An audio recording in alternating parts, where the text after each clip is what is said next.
నమస్కారం ఘంటారావానికి స్వాగతం. ముందుగా ప్రధాన అంశాలు. ప్రతి ఒక్కరికి డిజిటల్ హెల్త్ ప్రొఫైల్ కార్డు ఉండాలన్న సీఎం. ఆరోగ్యశ్రీతో అనుసంధానం చేయాలని ఆదేశం.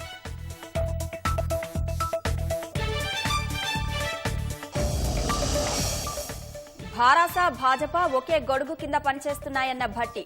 రాష్ట్రంలో మెజారిటీ ఎంపీ స్థానాలు కాంగ్రెస్కొస్తాయని ధీమా. 50 రోజుల్లోనే ప్రభుత్వంపై తీవ్ర వ్యతిరేకత వస్తోందన్న కేటీఆర్. రైతన్నలకు అన్యాయం చేస్తే ఊరుకోబోమని హెచ్చరిక.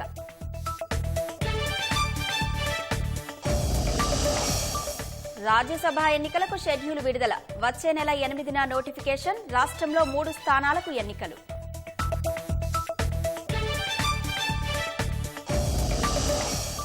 ఢిల్లీలో ఘనంగా గణతంత్ర దిన ముగింపు వేడుకలు. కర్తవ్య పథలో ఆకట్టుకున్న బీటింగ్ ది రిట్రీట్.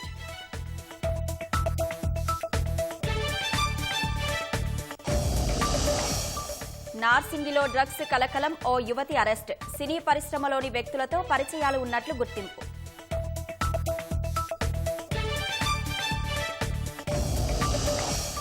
రెండు కుటుంబాల్లో తీవ్ర విషాదం నింపిన మిర్యాలగూడ రోడ్డు ప్రమాదం. చికిత్స పొందుతూ మరో మహిళ దుర్మరణం.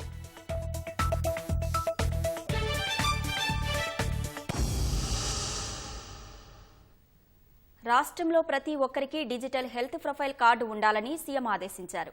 దాన్ని ఆరోగ్యశ్రీతో అనుసంధానం చేయాలని సూచించారు.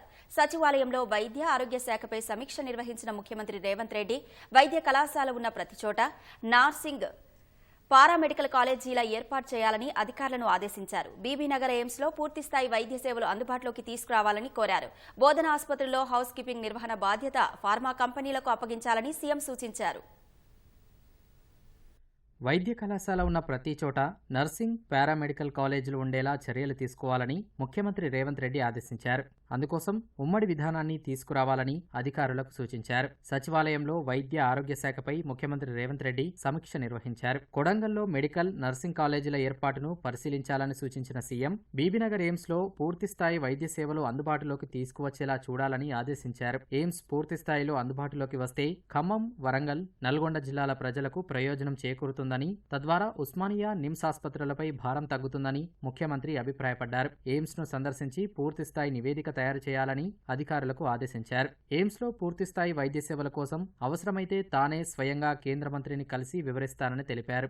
ఉస్మానియా ఆసుపత్రి విస్తరణలో సమస్యలను అధికారులు ముఖ్యమంత్రికి వివరించారు. మంగళవారం కోర్టులో బెంచ్ పైకి ఉస్మానియా హెరిటేజ్ భవనం వ్యవహారం రానున్న తరుణంలో కోర్టు ఆదేశాలకు అనుగుణంగా ప్రభుత్వం నిర్ణయం తీసుకోనుంది. ఏరియాల వారీగా ఉన్న ప్రభుత్వ ఆసుపత్రులలో కొన్నింటిని గుర్తించి వాటికి సీఎంఆర్ఎఫ్, ఎల్ఓసి ఇచ్చేందుకు చర్యలు చేపట్టాలని సీఎం సూచించారు. వైద్య కళాశాలలకు అనుసంధానంగా ఉన్న ప్రభుత్వ ఆసుపత్రుల్లో హౌస్ కీపింగ్, మెయింటెనెన్స్, నిర్వహణ బాధ్యత పెద్ద ఫార్మా కంపెనీలకు అప్పగించాలని సీఎం అన్నారు. నిర్వహణ ఖర్చు ఆ సంస్థలే భరించేలా చూడాలని తెలిపారు. ఉస్మానియా, గాంధీ ఆసుపత్రులలో ఏదో ఒక ఆసుపత్రిలో దీనిని పైలట్ ప్రాజెక్టుగా ప్రారంభించాలని అధికారులను ఆదేశించారు. రాష్ట్రంలో ఆరోగ్యశ్రీ అమలు తీరు, నిధులకు సంబంధించి వివరాలను సీఎం అడిగి తెలుసుకున్నారు. ప్రభుత్వ వైద్య కళాశాలలకు అనుసంధానంగా ఉన్న టీచింగ్ హాస్పిటల్స్, ప్రభుత్వ ఆసుపత్రులకు పెండింగ్లో ఉన్న ఆరోగ్యశ్రీ బిల్లులను వెంటనే విడుదల చేయాలని ఆదేశించారు. ప్రతి నెల 15వ తేదీలోగా బిల్లులు విధిగా విడుదల చేయాలని స్పష్టం చేశారు. ప్రతి 3 నెలలకోసారి విధిగా ప్రైవేట్ ఆసుపత్రుల ఆరోగ్యశ్రీ బిల్లులు విడుదల చేయాలని సూచించారు.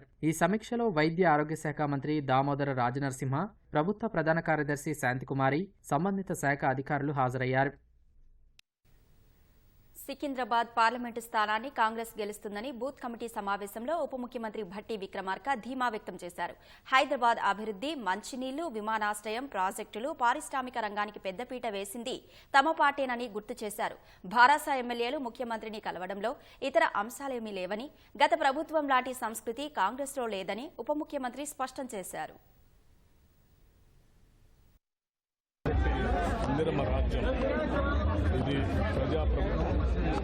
సికింద్రాబాద్ శాసనసభ నియోజకవర్గం సమస్యల పరిష్కారం ప్రజల ప్రభుత్వం ద్వారా మాత్రమే సాధ్యం.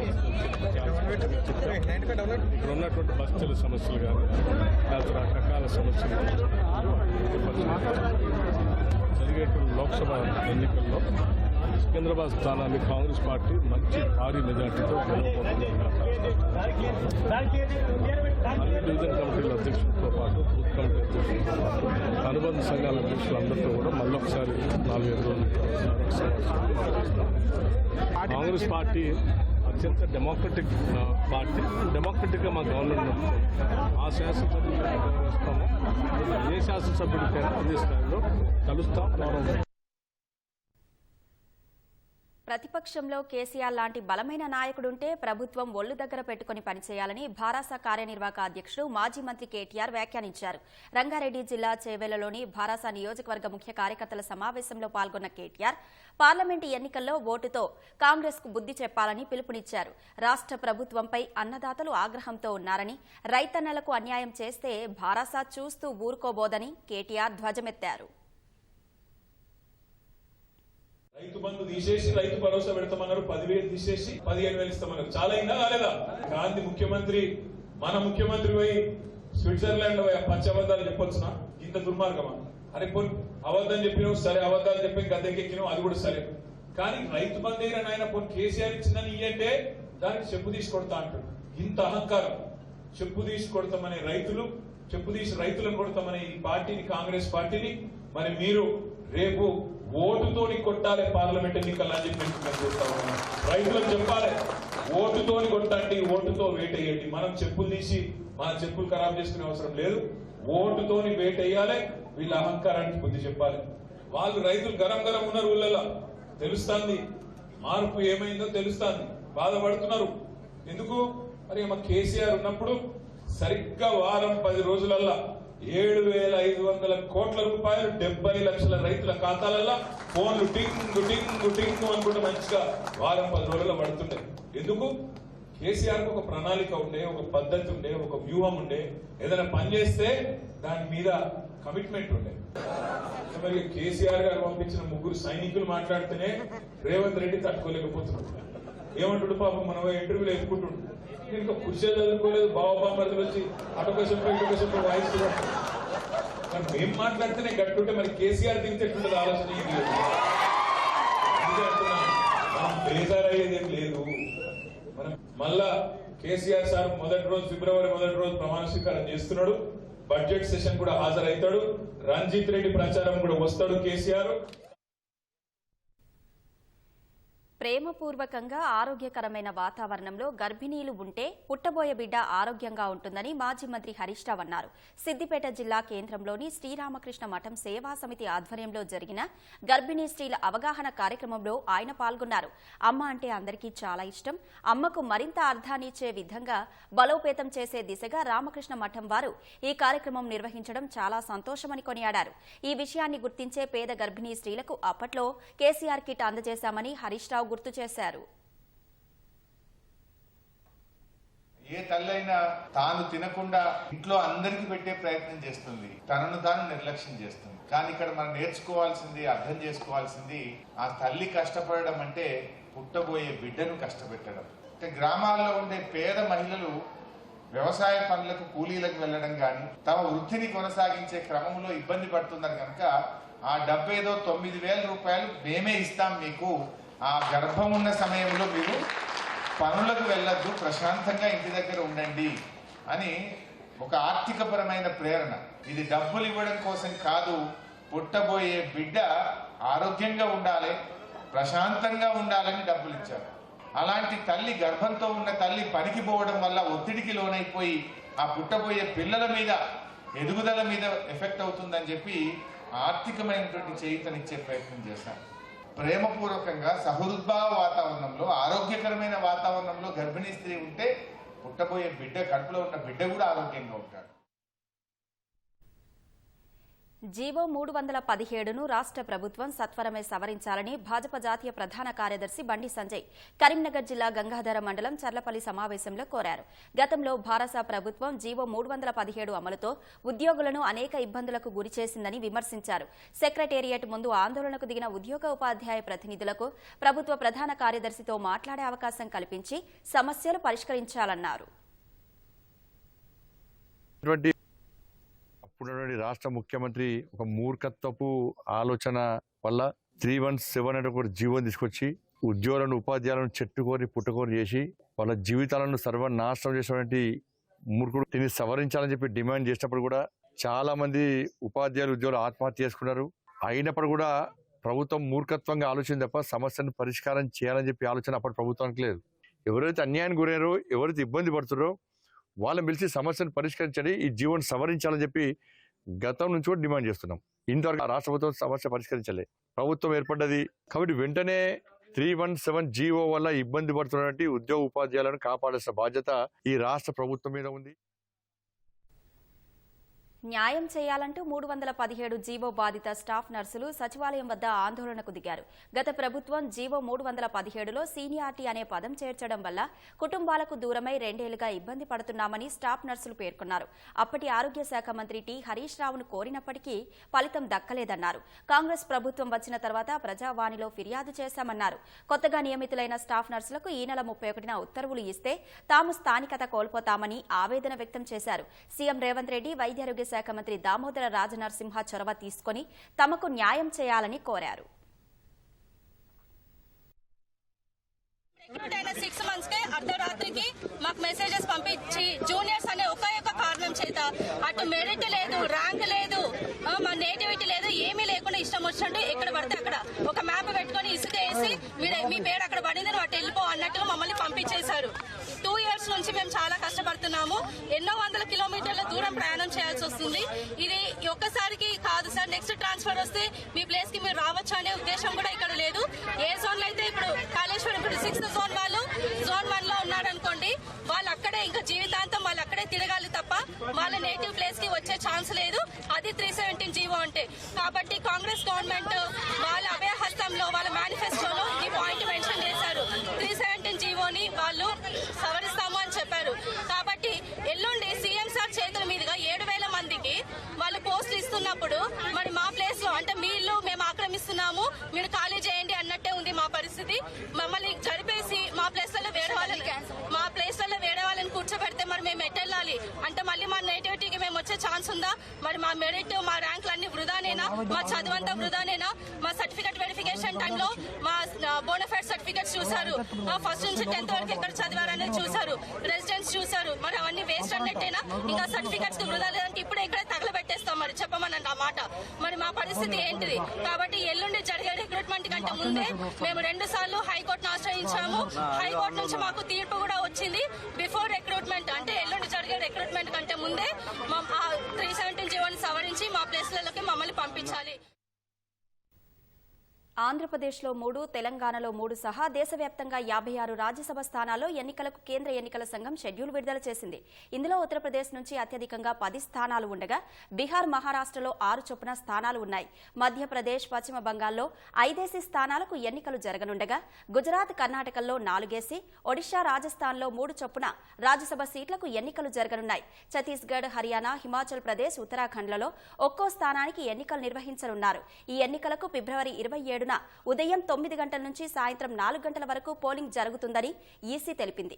అదే రోజు సాయంత్రం 5:30 నుంచి ఓట్ల లెక్కింపు ఉంటుందని వివరించింది. ఈ ఎన్నికల కోసం ఫిబ్రవరి 8న నోటిఫికేషన్ వెలువడనుంది. ఫిబ్రవరి 15 వరకు నామినేషన్లను స్వీకరిస్తామని, ఫిబ్రవరి 20 వరకు ఉపసంహరణకు గడువు ఉంటుందని ఈసీ వెల్లడించింది. ఈ నెల 31 నుంచి పార్లమెంటు బడ్జెట్ సమావేశాలు జరగనున్న నేపథ్యంలో మంగళవారం ఉదయం 11:30 గంటలకు అఖిలపక్ష సమావేశాన్ని కేంద్రం ఏర్పాటు చేసింది. వివిధ పార్టీలకు చెందిన నేతలు ఈ భేటీకి హాజరై బడ్జెట్ సమావేశాల అజెండాపై చర్చించనున్నారు. ఈ నెల 31 నుంచి ఫిబ్రవరి 9వ తేదీ వరకు పార్లమెంటు బడ్జెట్ సమావేశాలు జరగనున్నాయి. సార్వత్రిక ఎన్నికలు జరగనున్న నేపథ్యంలో ఫిబ్రవరి 1వ తేదీన మధ్యంతర బడ్జెట్ను కేంద్ర ఆర్థిక మంత్రి నిర్మలా సీతారామన్ లోక్సభలో ప్రవేశపెట్టనున్నారు. ఎన్నికల అనంతరం ఏర్పడే కొత్త ప్రభుత్వం పూర్తిస్థాయి బడ్జెట్ను ప్రవేశపెట్టనుంది. రాష్ట్రపతి ద్రౌపది ముర్ము ప్రసంగంతో పార్లమెంట్ బడ్జెట్ సమావేశాలు ప్రారంభం కానున్నాయి. ప్రస్తుత లోక్సభకు ఇవే దాదాపు చివరి సమావేశాలు కావడంతో సుహృద్భావ వాతావరణంలో వీటిని నిర్వహించాలని కేంద్రం యోచిస్తోంది. కీలక బిల్లులు అన్నింటికీ గత సమావేశాల్లోనే ఆమోదం తెలపడంతో ఓటాన్ అకౌంట్ పైనే కేంద్రం ఎక్కువ దృష్టి పెట్టింది. ప్రస్తుత సమావేశాల్లో 19 బిల్లులు ఆమోదానికి కేంద్రం తీసుకువస్తోంది. వీటిని ఇప్పటికే ఉభయ సభలో ప్రవేశపెట్టినందున ఆమోదం తెలిపేందుకు చర్చకు తీసుకురానున్నట్లు సమాచారం. పార్లమెంటులో కొత్తగా తీసుకువచ్చిన భద్రతా ఏర్పాట్లపై కూడా అన్ని పార్టీలకు కేంద్రం వివరించనున్నట్లు సమాచారం. సభా కార్యకలాపాలకు సహకరించాలని అన్ని పార్టీలను ప్రభుత్వం కోరనుంది. నీకు నీతోనే పోటీ ఇతరులతో కాదు అంటూ విద్యార్థులకు ప్రధాని మోదీ దిశానిర్దేశం చేశారు. పిల్లలను ఇతరులతో పోల్చి చూస్తే అది వారి భవిష్యత్తుపై తీవ్ర ప్రభావం చూపుతుందని అన్నారు. పరీక్షల సమయంలో తల్లిదండ్రులు, ఉపాధ్యాయులు పిల్లలపై ఒత్తిడి పెంచకూడదని చెప్పారు. విద్యార్థుల్లో పరీక్షల భయాన్ని పోగొట్టేందుకు ఢిల్లీలోని భారత మండపంలో ఏర్పాటు చేసిన పరీక్షా పే చర్చ 7వ ఎడిషన్లో ప్రధాని పాల్గొన్నారు. విద్యార్థులు, తల్లిదండ్రులు, ఉపాధ్యాయులకు మోదీ పలు సూచనలు చేశారు. విద్యార్థులు మన దేశ భవిష్యత్తును నిర్మిస్తారని, ఎప్పటి పిల్లల్లో సృజనాత్మకత ఎక్కువగా ఉందని ప్రధాని మోదీ అన్నారు. విద్యార్థుల్లో పరీక్షల భయాన్ని పోగొట్టేందుకు ఢిల్లీలోని భారత మండపంలో ఏర్పాటు చేసిన కార్యక్రమంలో పాల్గొన్న మోదీ తల్లిదండ్రులు, ఉపాధ్యాయులు, పిల్లలకు పలు సూచనలు చేశారు. దేశ నిర్మాణంలో కీలకమైన విద్యార్థులు ఒత్తిడిని జయించేందుకు ఏర్పాటు చేసిన ఈ కార్యక్రమం తనకు కూడా ఓ పరీక్ష లాంటిదేనని మోదీ వ్యాఖ్యానించారు.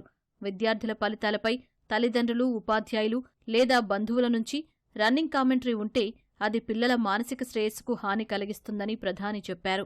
ఉపాధ్యాయులు కేవలం పాఠాలు చెప్పడమే కాకుండా విద్యార్థులతో మమేకమై వారి సమస్యలు తెలుసుకుని బాగా చదివేలా చూడాలన్నారు.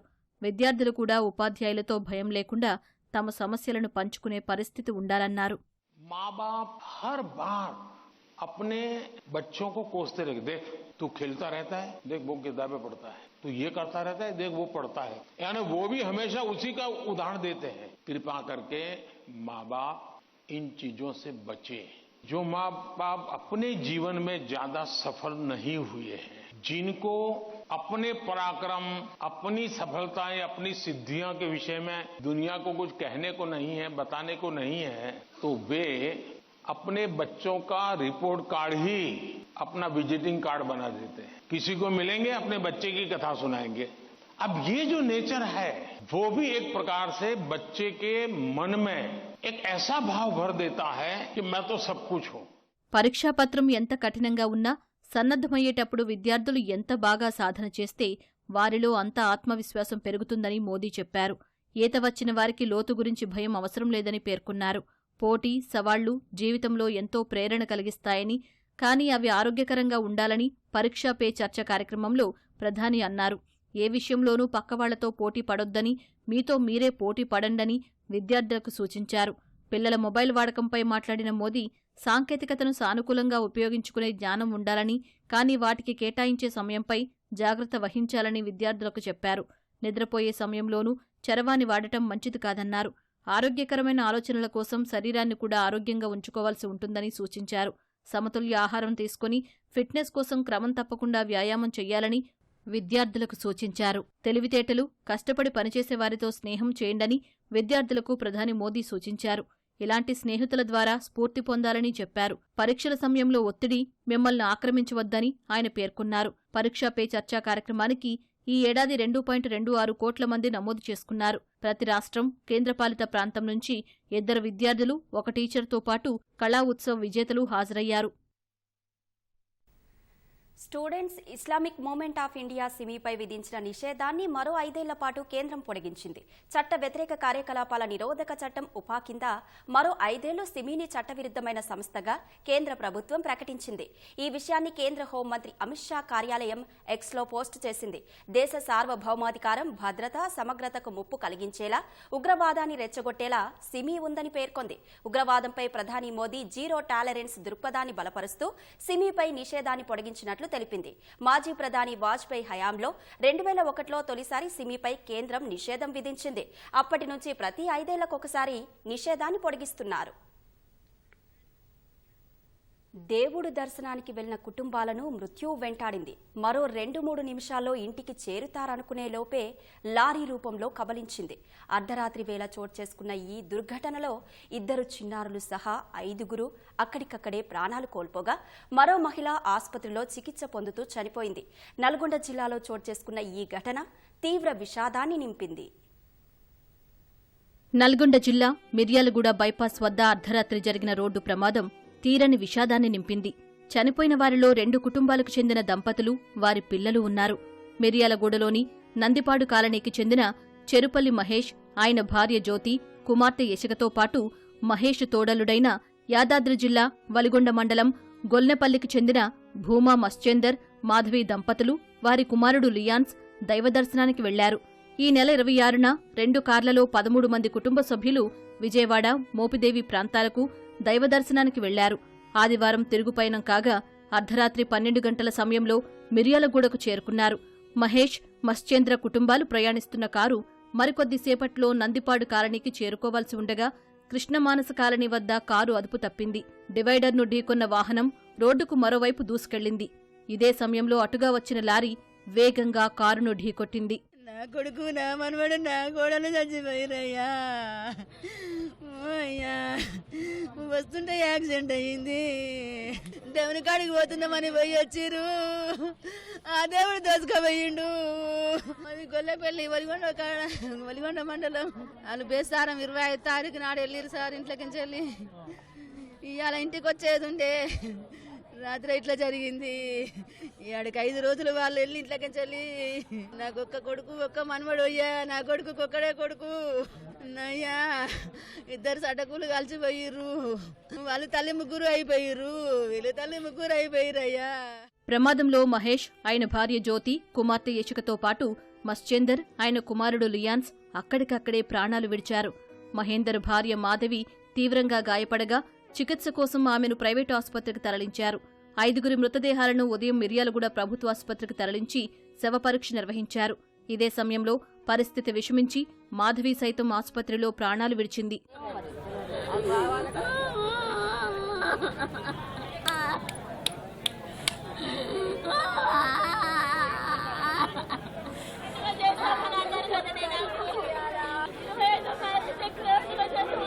ఇద్దరు నా బిడ్డలు, 2 నా అల్లుళ్ళు, నా మనవరాలు, నా మనవాడు చచ్చిపోయారు. మొన్న 26 జనవరి రోజు ఉదయం పోయారు టూర్ కానీ. వీళ్ళ కారు కాక ఇంకో కారు తోటి వాళ్ళు ఇంకొకరిని యాదిరిపల్లి ఎత్తించాలని వాళ్ళు బ్యాక్ ఏరి వీళ్ళు వెళ్ళొస్తారు. ఈ కార్లో ఒక కార్లో మా చిన్నల్లుడు, మా పెద్దల్లుడు, మా చిన్న పాప, మా పెద్ద పాప, మా పెద్ద పాప, చిన్న పాప, కొడుకు అందరూ ఆ కార్లోనే ఉన్నారు. లారీ ఢీకొందంట. ఇంటర్నేషనల్ లయన్స్ క్లబ్ నుంచి డైమండ్ నేత్ర నిధికి టెక్నీషియన్ తీసుకొని వచ్చేసి 2 కళ్ళు కార్నియా తీసుకోవడం జరిగింది. ఈ 2 కార్నియా కూడా హైదరాబాద్లో ఎల్వి ప్రసాద్ ల్యాబ్కు పంపించేసి అవి 4గురికి ఉపయోగపడేట్టుగా లయన్స్ క్లబ్ నుంచి చేస్తూ ఉన్నాం. జ్యోతి, మహేష్ 2 మాత్రం తీసుకున్నామండి. మిగతా వాళ్ళు కూడా అంగీకారం ఉంది. కాకపోతే 8 గంటలే పనిచేస్తుంది. మేము తీసుకున్న 4 గంటలు లోడ్ చేస్తాము. ఇది మళ్ళీ హైదరాబాద్ పోయిన తర్వాత 2 రోజులు ఆగి 2 రోజులలో వేసేది ఉంటుంది కాబట్టి ఆఫ్టర్ 8 అవర్స్ తర్వాత మనకు అది పనిచేయదు. దైవ దర్శనం కోసం వెళ్లిన తమవారు విగత జీవులుగా తిరిగి రావటాన్ని చూసి కుటుంబ సభ్యులు, బంధువులు గుండెలు బాదుకున్నారు. 6 మృతితో వారి స్వస్థలాల్లో విషాదఛాయలు అలుముకున్నాయి. శోకసంద్రంలో ఉన్న కుటుంబాలను సిపిఎం నేత జోలకంటి రంగారెడ్డి ఓదార్చారు. ప్రభుత్వం వారిని ఆదుకోవాలని మాజీ మంత్రి జగదీష్ రెడ్డి కోరారు. హైదరాబాద్ శివారు నార్సింగిలో డ్రగ్స్ విక్రయదారులపై సైబరాబాద్ ఎస్ఓటీ పోలీసులు దాడులు నిర్వహించారు. లావణ్య అనే యువతి వద్ద 4 గ్రాముల ఎండీఎంఏ డ్రగ్స్ సీజ్ చేశారు. యువతిపై ఎన్డీపీఎస్ యాక్ట్ కింద కేసు నమోదు చేసి దర్యాప్తు చేస్తున్నట్లు నార్సింగి పోలీసులు తెలిపారు. ఈ డ్రగ్స్ గోవా నుంచి తీసుకుని వచ్చినట్లు పోలీసులు వెల్లడించారు. ఢిల్లీలోని విజయ్ చౌక్లో బీటింగ్ రీట్రీట్ వేడుకలు ఘనంగా జరిగాయి. రాష్ట్రపతి ద్రౌపది ముర్ము, ఉపరాష్ట్రపతి జగదీప్ ధన్కడ్, ప్రధాని మోదీ, రక్షణ మంత్రి రాజ్నాథ్ సింగ్, పలువురు ప్రముఖులు ఈ కార్యక్రమంలో పాల్గొన్నారు. ఈ సందర్భంగా సైనికులు ప్రదర్శించిన విన్యాసాలు ఆకట్టుకున్నాయి. గుర్రపు బగ్గీలో విజయ్ చౌక్ చేరుకున్న రాష్ట్రపతికి ప్రధాని స్వాగతం పలికారు. జెండా ఆవిష్కరణ తర్వాత సైనిక దళాలు నిర్వహించిన బీటింగ్ రీట్రీట్ అలరించింది. చక్రవ్యూహం వసుదైక కుటుంబం ఆకారంలో నిల్చొని ఓ బ్యాండ్ బృందం చేసిన ప్రదర్శన కార్యక్రమానికి ప్రత్యేక ఆకర్షణగా నిలిచింది.